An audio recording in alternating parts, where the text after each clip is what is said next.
Hey everyone, Treasure Hunting Sonic here, and welcome to my new series that I like to call Sonic Tales. This is a new series I'm trying out. I just, sit back and talk about my memories with the Sonic the Hedgehog franchise. In this episode, I would just like to talk about how I got into Sonic, um, the first few items, that I bought. I would like to show you guys how I came to collect, Sonic items from the franchise, and just, share some of my personal memories with you. Got a cup of whiskey here, and this is just a personal conversation that I wanted to have with my subscribers.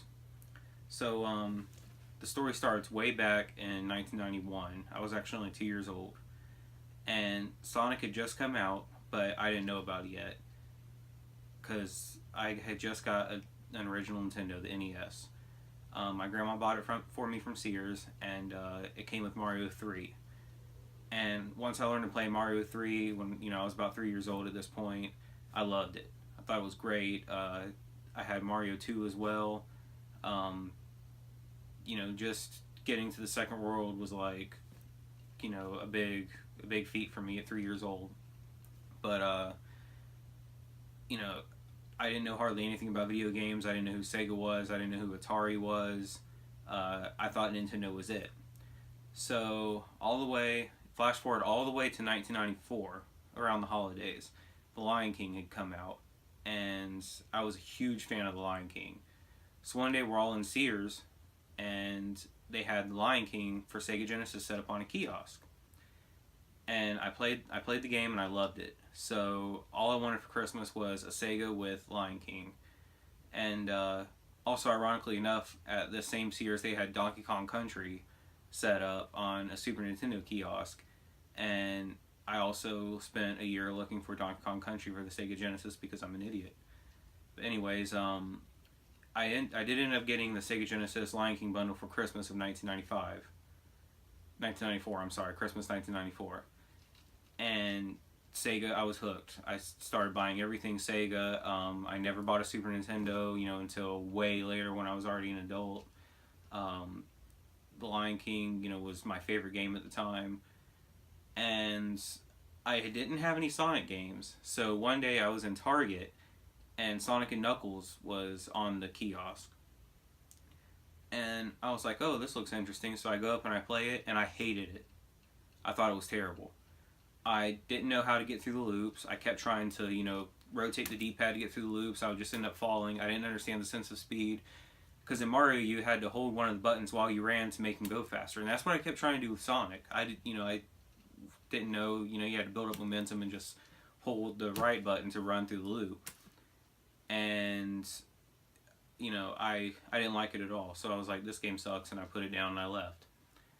Well, later on, a few months later, a neighbor moved in, and he had Sonic and Knuckles. It was either Sonic and Knuckles or Sonic 2, I can't remember. It might have been Sonic 2. He had it for his Sega Genesis, and I went over there, and he showed me how to play it, starting from Emerald Hill Zone, and I loved it. I thought it was amazing. The speed, the momentum. I thought it was great. So he let me borrow it overnight, and I think I finished almost the whole game overnight. I think I got up to the Oil Ocean Zone, and I couldn't beat it. I fell asleep or something, I don't remember. But anyways, the very next week, I went to Blockbuster Games. There was actually a Blockbuster Games store in my local mall, and they had Sonic 3 for $60. So I bought it, and I got it home. I got it home and started playing it, and my mind was blown. I thought it was amazing. I thought the way Tails could fly was amazing. I thought the graphics were amazing. I blew through the game with Sonic and Tails and each individual character. Did the bonus stages. I never beat the bonus stages my first few years of having it. I think I got maybe like 4 emeralds. I could never beat that one stage. I'm talking about the Blue Sphere stage. I couldn't beat that one stage where it was like a red and white checkerboard and the background was like a space background. I hated that stage. I still hate it to this day because the game freezes on that stage. I hope you guys know what I'm talking about, and I'm not the only one this happens to. But anyways, I ended up getting Sonic and Knuckles a couple months later. Lock-on Technology I thought was great. So anyways, past the games and everything, it was February of 1995. It was around my 6th birthday. And I'm 28 now. I just turned 28, so I've been collecting Sonic items for 22 years now. And I'm at 1,250 items, right around there.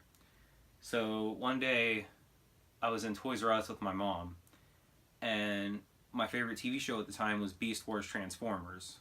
It was a 3D show from the 90s. If you guys have seen Transformers, I'm sure any Transformers fans know what Beast Wars was. Or if you were a kid in the 90s that watched any kind of TV, I'm sure you knew what it was. And I was there buying a few of those toys with some birthday money my grandma had given me. And so my mom looks over and she sees a rack of comic books at Toys R Us in the action figure aisle. And she goes, "Oh, Justin, isn't this that character from that video game you're always playing?"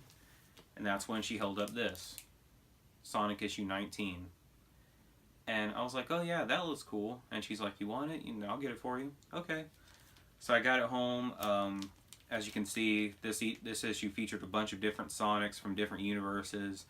I thought that was really cool. There was like a Wolverine Sonic, a Human Torch Sonic, Space Sonic, Terminator Sonic, all kind of crazy stuff. So I got the issue home, I read it, and of course I loved it. I don't even think I played with the Beast Wars I got that much that night. And the next day I begged her to take me to find more Sonic comics. I had never been in a comic store before. And we got out the yellow pages and looked for comic stores. And we found that there was one about 10 minutes from my house. So we walk up to the store, and we haven't even opened the door yet, and I was already running up there because I saw this right looking straight on at the door. Sonic issue number 18, which was the issue before the one I had just bought. And again, I got it home and I read it, and I thought it was great. So from then on, I made it a mission to buy every single Sonic comic, which now I almost have. I'm missing a lot of variants, and I'm missing a lot of issues in the 200s just because for a while there the writing and the art got so bad. The story was terrible for a while, and I got out of it for like 3 years.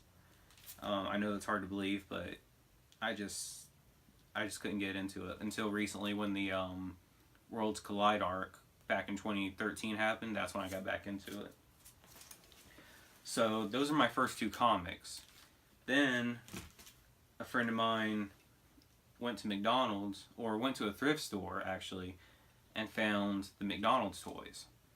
And when he found those, he told me they had more, so I had to know where it was, and I went back and they had this one, and they had the Sonic birthday train, the little TV that you rotated, and it had Sonic and Tails and Robotnik in it. So I bought all these. They were like $1 a piece. They had all but Tails. Apparently Tails is really hard to find, I guess because it's 2 pieces, so it's really hard to find them complete. And so yeah, that was the first Sonic item I actually physically bought. Then the next one was in a store called Woolworths, and they had a line of Hot Wheels, and it was called Crash and Smash, and it was characters on motorcycles.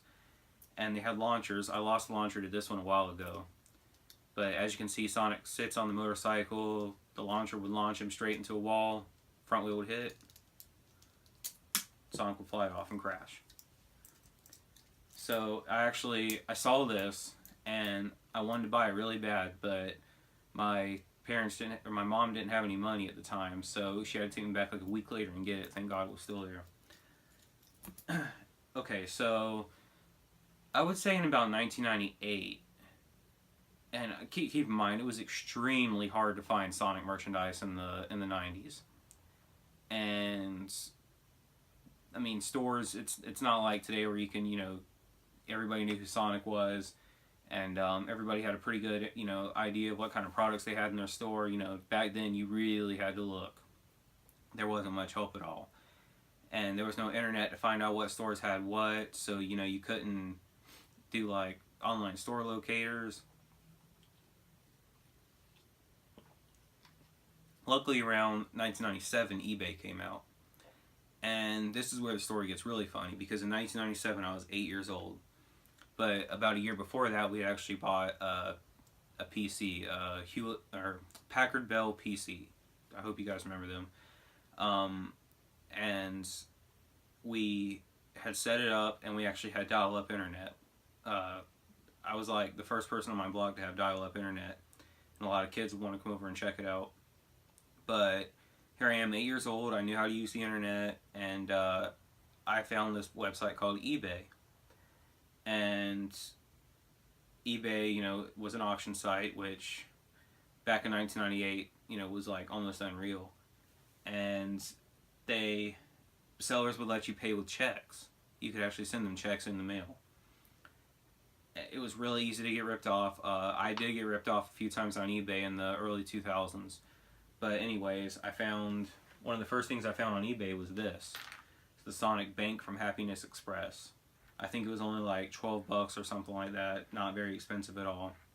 Not in the best shape, but I still loved it anyway. And then around the same time, I found this, which is one of my favorite Sonic items I own to this day. It's the Talking Sonic plush. He squeezed his stomach and he would scream Sega. But now he really doesn't. I don't know if you guys can hear that or not, but it kind of just sounds like he's burping.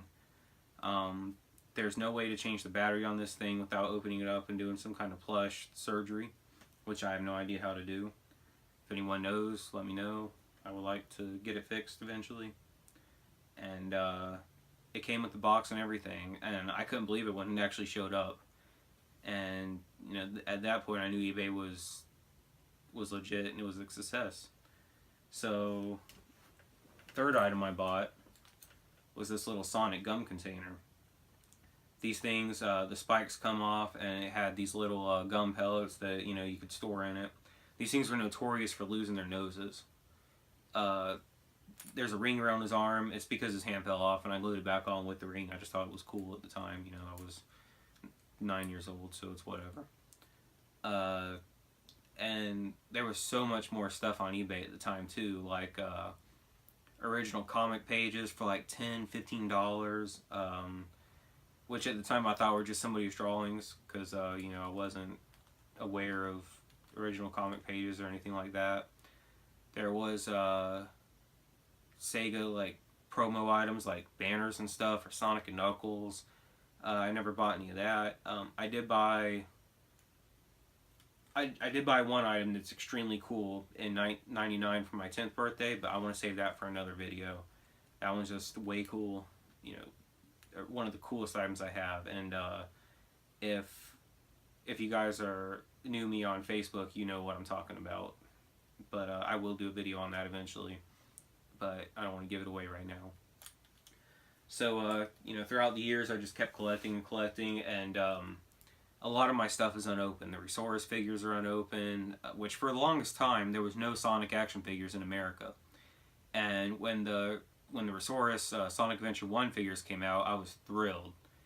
It was just like so cool to find, actual Sonic action figures in America.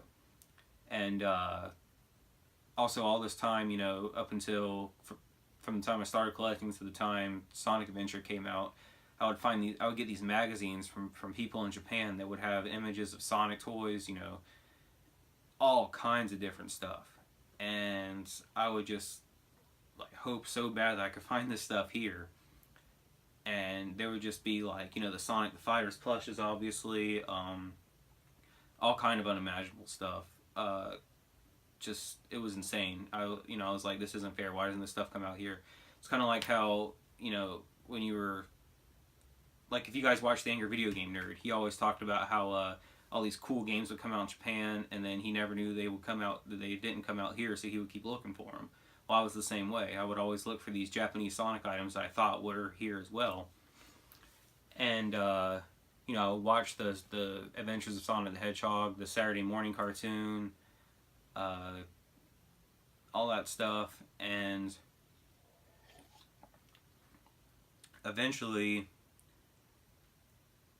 I'll go ahead and mention Sega World. That's going to be my next video. It's going to be all about Sega World and all the stuff I got from there, when they were liquidating their stuff online in 1999, 2000.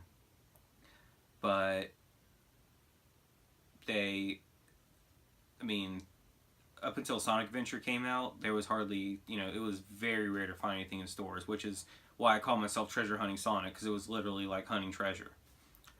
But I hope you guys enjoyed this video. It's just the first in a series I'm planning. I'm going to tell you guys about when I found the Sega area at Epcot. Like I said, Sega World. I'm planning on doing one about Sonic merchandise from around the time the Dreamcast came out, you know, leading up, all the promos and all the insane stuff that was going on with that. But, you know, like I said, if you guys enjoy this video, let me know. There is a contest going on Instagram. I'm giving away the Castle Galleries art book as well as the BioWorld Archie Sonic wallet.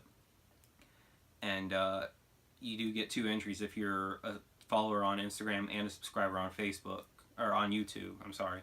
And I think I'm about 90 subscribers right now. Once I hit 100, there will be a giveaway on YouTube. So I hope you guys enjoyed the video. Let me know what you think. And that's it, Sonic Tales. First episode done. Thank you guys.